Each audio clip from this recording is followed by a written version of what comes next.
The wind off Lake Michigan hits like a slap when I step out of the pink line at 18th Street. It's February, the kind of cold that makes your teeth ache even when your mouth is closed.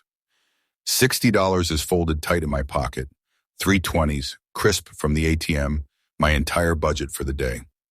No cards, no apps, no safety net, just me, the city, and the promise I made myself to prove it can be done. First rule, never waste warmth. I duck into La Casa del Pueblo, the little grocery on 18th with steam fogging the windows. A tamal verde wrapped in corn husk costs $2, and the lady behind the counter slides it to me with a styrofoam cup of champorado thick enough to stand a spoon in.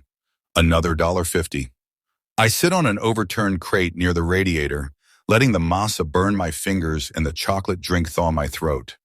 The old men argue about the bears in Spanish. I don't understand every word, but the rhythm feels like home. I need to move. The 18 bus is free with a transfer from the L, but I walk anyway because walking is free and the cold keeps me honest. Past the murals bleeding color onto brick, past the bakery where conchas glow gold in the window. I don't go in. Sugar is a trap. By the time I reach the lakefront, the wind has teeth again. The planetarium is closed for renovations, but the field house at Burnham Park has free admission on weekdays. Inside, old men play chess under fluorescent lights, and the heat smells like pine sol and decades of sweat. I watch a game until one of them waves me over. His name is Mr. Clarence. He smells like Bengay and Winston cigarettes and plays like he's got nothing left to lose. I lose $2 in nickels and the rest of my pride. But he teaches me the Sicilian and tells me about 1968 when the whole city caught fire.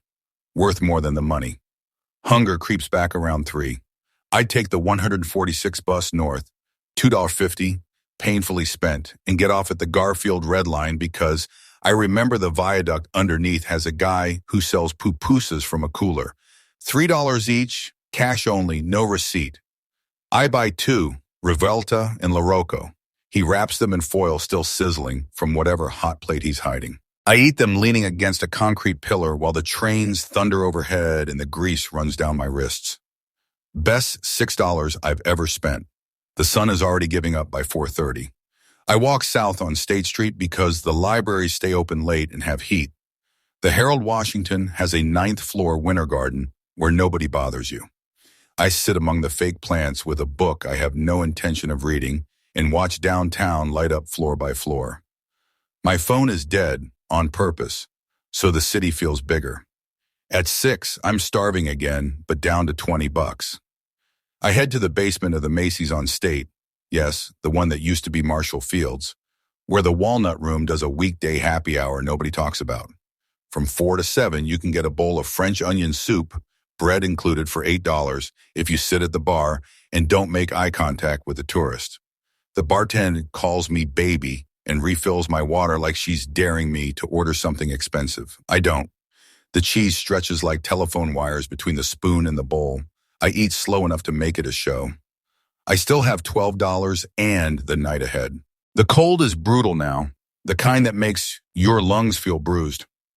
I walk west to the Blue Line because the subway platforms are warm and the ride to Logan Square is long enough to trick my body into thinking it has somewhere to be. $2.50 out, $2.50 back if I need it. I don't. I get off at California and find the tamale guy who parks under the tracks with his cooler lashed to a bicycle. 1 red, 1 green, $4 total. He throws in a bag of salsa verde like he's embarrassed to charge me. I eat them on the platform waiting for a train that never comes because I don't actually need one.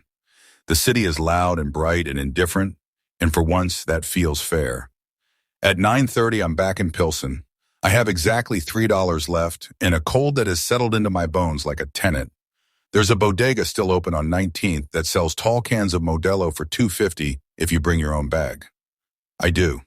I drink half on the stoop of a church that locked its doors hours ago, watching my breath hang in the air like ghosts refusing to leave. $60. One day, no tricks, no pity, no freezing to death. Chicago didn't kill me, it just made me earn every damn minute.